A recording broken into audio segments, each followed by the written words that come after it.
Hello everyone, Jharkhand affairs में आपका स्वागत है। झारखंड अफेयर्स में लोग नया वीडियो लेकर के आए हैं। आज जिस किसी ने भी चैनल को सब्सक्राइब नहीं किया, जो उसे सब्सक्राइब कर दें, क्योंकि हमारे 88% व्यूअर ऐसे हैं जो वीडियो को देखते तो हैं लेकिन चैनल को सब्सक्राइब नहीं करते हैं। मात्र 12% व्यूअर ही सब्सक्राइबर हैं। आज का इन्फॉर्मेशन एंड न्यूज़ भी हमारे लिए बहुत इंपॉर्टेंट होने वाला है। बसंत सोरेन, हेमंत सोरेन के भाई हैं। हेमंत सोरेन के बाद बसंत सोरेन को लेकर भी इलेक्शन कमीशन ऑफ इंडिया ने अपनी रिपोर्ट राज्यपाल को भेज दी है। इलेक्शन कमीशन ऑफ इंडिया ने बसंत सोरेन को लेकर भी अपनी रिपोर्ट भेज दी है। आपको पता है कि इनके पास भी खनन पट्टा case election commission of India के पास था। इसका भी हम थोड़ा सा बैकग्राउंड देख लेते हैं। सबसे पहले इनके पास भी वही वाला केस है, ऑफिस ऑफ प्रॉफिट का केस है। ऑफिस ऑफ प्रॉफिट का केस है। कैसे ऑफिस ऑफ प्रॉफिट का केस बनता है? क्योंकि ये भी दुमका के विधायक हैं, दुमका के एमएलए हैं, तो इनके ऊपर भी ऑफिस ऑफ प्रॉफिट का केस बनता है। सबसे पहले 10 फरवरी को इनके ऊपर, बसंत सोरेन के ऊपर खनन कंपनी का साझेदार होने का आरोप लगता है। 11 फरवरी को राज्यपाल को इनको भेंट किया जाता है। राज्यपाल को उन पर भाजपा के द्वारा इन पर कार्रवाई करने का मांग की जाती है। इनको मतलब ज्ञापन सौंपा जाता है। चुनाव आयोग इनके ऊपर बसंत सोरेन से नोटिस 5 मई को इनसे जवाब मांगती है। 12 मई को जवाब देते हैं और संशोधित जवाब देते हैं और 29 अगस्त तक इनकी कार्रवाई चल रही थी। तो इसी के ऊपर में अब बसंत सोरेन के केस को लेकर के इलेक्शन कमीशन ऑफ इंडिया ने एक सीलबंद रिपोर्ट राज्यपाल को, राजभवन को, झारखंड के राजभवन को सीलबंद लिफाफे में शुक्रवार के शाम को ये हेमंत सोरेन के बाद बसंत सोरेन की भी रिपोर्ट भेज दी है। लेकिन सूत्रों के अनुसार जहाँ तक मतलब उनके रिपोर्ट को जांच करके कह रही है कि जहाँ तक पता चला है कि मतलब प्रॉपर इन्फॉर्मेशन नहीं मिल पाया है बसंत सोरेन को लेकर के कि इनका कोई ऑफिस ऑफ प्रॉफिट का केस बनता है। ऑफिस ऑफ प्रॉफिट का केस बनता है मतलब प्रॉपर डॉक्यूमेंट नहीं मिल पाए, प्रॉपर डॉक्यूमेंट वेरिफिकेशन नहीं मिल पाए। मतलब जो केस भाजपा के द्वारा किया जा रहा था उसका प्रॉपर डॉक्यूमेंट वेरिफिकेशन नहीं मिल पाए।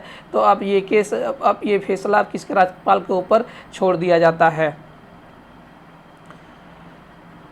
मतलब इसका सुनवाई तो काफ़ी पहले से चल रही थी। इन पर जो केस है कि चंद्रा स्टोन वर्कर्स में ये पार्टनर है, चंद्रा स्टोन वर्कर में वो पार्टनर है और ग्रैंड माइनिंग कंपनी के भी ये साझेदार है। और इनके ऊपर सरकार के ऊपर इनकी ये जो ग्रैंड माइनिंग कंपनी है, इनकी जो वहाँ पर इनका लगभग 8 करोड़ का बकाया है।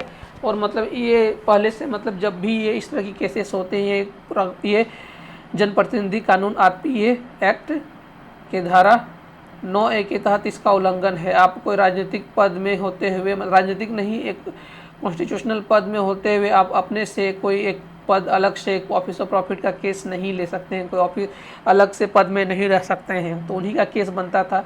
तो JMM वालों ने आरोप लगाया था कि राज्यपाल का ये अधिकार क्षेत्र में नहीं आता है कि ये इस पर कार्रवाई नहीं कर सकते हैं। तो उन्होंने कहा था संविधान की, JMM वालों ने आरोप लगाया था कि ये राज्यपाल इस पर कार्रवाई नहीं कर सकते हैं, इनकी विधायकी को लेकर के फैसला नहीं ले सकते हैं। तो उन्होंने कहा था कि ये राज्यपाल के अधिकार क्षेत्र के दायरे में है। ये धारा 191 19(1)A के तहत उनके अधिकार क्षेत्र के अंदर में आता है, राज्यपाल के अधिकार क्षेत्र के अंदर में आता है।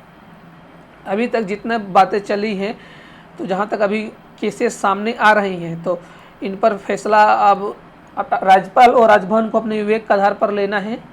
इन्होंने अपने सीलबंद में इनको रिपोर्ट भेज दिया है जितना इनको ये भेजा था।